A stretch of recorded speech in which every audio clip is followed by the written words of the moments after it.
On what we do, we are specialized in passive tracking of mobile consumption by putting a research app onto people's smartphones and tablets.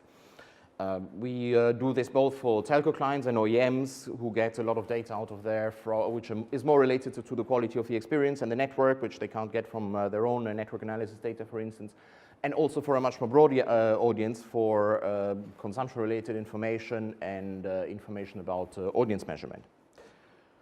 The client, I think, is pretty well known. Gruner Jahr is Europe's biggest print and publishing company. They have digital media sales outfit, which is called Gruner Jahr EMS, Electronic Media Sales. And they have some big titles in there, such as they have Stern, Spiegel, they have big TV, so obviously the online and mobile parts of big TV stations such as RTL and NTV. They have some big portals such as O2 in Germany, and also some third-party apps such as Spotify comes to mind.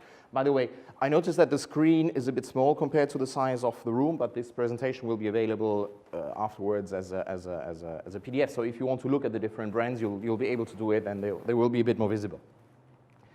So on the study, we recruited starting from a panel that Gruner Jahr already had.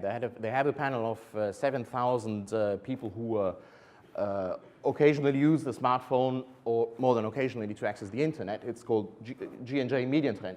And we recruited about 1,000 people from that who were representative of the national smartphone audience. Asked them to install our tracking application so we could track them, did that for a month. And we worked together with a small market research company from Munich called Decor, who helped us with managing the panelists. So they were in charge of dealing with the panelist management, as well as with some analysis of data, and especially around the locations. And they also helped a lot because we had a very specific privacy concern for this project, because what we tried to do here was not only to analyze what the entire panel did, but also to select certain specific day in lives of some of the panelists who could be taken as representative for certain segments that Gruner had indicated to us. A bit as a sales aid mainly as a sales aid for their sales team, so they could go to advertise and say, here, look at what a typical engaged consumer does. Look at what a typical consumer who is in this segment is. So we had to deal with the fact that we had individual data, but had to ensure that it stayed completely anonymous. So thanks to not doing the whole panel management ourselves, but having another company do it, we didn't have any of the sensitive information. We already had the consumption information, and that was the only thing that was then delivered to Gruner EMS. Let me show you some of the overall results, so the results that are just general from the entire panel. So here we have some panelist engagement. You can see that 1/3 of the panel, the part over there, didn't use their phone for more than half an hour a day. Then we have another third, which used it between half an hour and an hour, and the remaining third who played around with the phone, with the smartphone for more than 1 hour, with about 9% being more than 2 hours a day on their phone on average. Here we have a distribution of sessions and total usage for all the news and information apps. And if you have a look at the line, so the green line, which represents the total time spent, as you can see, there's a big prime time around 9 o'clock. There's another prime time smaller early in the morning, and apart from that, the usage is quite regular. Now we filter this down for magazines only, and we get a quite different view. So here the timeline is much more spread. There is much more usage across the whole day. So obviously, magazine applications, being more in-depth, having more analysis, more editorials, are more interesting to people all around the day. They don't conform so much to the typical 24-hour news cycle with its peaks. Another look at prime times. This time what you have, the colored parts, are prime times for different kinds of news. So you have news and magazines on top in blue, then you have lifestyle and celebrity information in red, and financial information in green. So you can see that there are very different specific times when people access certain kinds of content, and that the big prime time for news that we saw 2 slides ago actually comes from sports. So sports, from what we could see in this panel, seems to be what people are very interested in when relatively late in the evening they look at their smartphones. Another thing we did is we looked at crossover between web and application usage for the same publisher, for the same brand, and we saw some interesting things. First of all, there are some very big publications, notably Spiegel up in the middle, or Bild down there on the right, who, although they have an app and although the app is pretty well known, still have a lot of accesses that come from the mobile web, 3/4 in these cases. So having an app is not a reason not to also optimize your website. And similarly, we have cases, the red ones here in the graph, where people have the application installed, use the application to access the content, but also use the mobile web. So it's not because you have an application out there that you shouldn't discount that the same people will also go onto the web, which also opens interesting advertising possibilities if you're able to track that. Another thing we did is we looked at referrers for mobile websites. So here we have Otto, which is not very known as a brand, but it's actually the world's biggest mail order business and the second biggest group of e-commerce companies after Amazon and eBay. And we looked at where the different referrals came from what other sites. What we found here, which is quite interesting, is that content and media sites actually cause more referrals than shops, other e-commerce sites, than Facebook, and then all the advertising which these companies do. So it's actually quite important for e-commerce sites to also take into account media and content sites. Well, then, of course, Google still makes up almost a third for both sites, more than anything else. Another thing we can do is to run on-phone surveys which are contextual to the usage of whatever people are doing on the phone. So a person uses a certain application, and just afterwards we send him a survey. And we use this here in this project to ask about certain subjective feelings that people may have. In this case here, concentration. So whether people were concentrated, whether they were focused while they were using a certain kind of application. Here it's grouped by category, and as you can see, good news for advertisers on news and information apps. People are far more concentrated when they are looking at a news and information app than, for instance, when they're looking at an application like Facebook or generally social media apps. And the other question that I brought, which is similar, is whether people are open to advertising or not. And here the results also are quite positive for news publications. People are much more open when they use news and information apps, or people using information apps are much more open compared to people using social media apps. Now on to the second part, individual customer journeys. So what we try to do here is to take a timeline from a single panelist, anonymized, such as this one, where on top you have the different locations, and then you have the different bursts of usage. Here they are colored according to category, and place that person into a specific segment that Gruner was already using, and then taking the most significant ones, the ones that are most representative, to present them as an example of how users of a certain segment were interacting with the phones. So here are the 4 segments that Gruner Jahr uses for the panel. You have enthusiasts, who are high engagement early adopters. You have young experienced leisure users, who are younger people who tend to use the phone mainly for entertainment. You have experienced pragmatists, that is people who use the phone for time saving or for other practical activities. And established people, so people who are maybe a bit older and who don't use the phone so much. So let's look at these 4 segments in detail, and let's look at a single customer journey for a single sample day for each of these. So enthusiasts, again, these are people who use the phone a lot. They're people who tend to be slightly younger and slightly more wealthy than the average. Most of them are employed.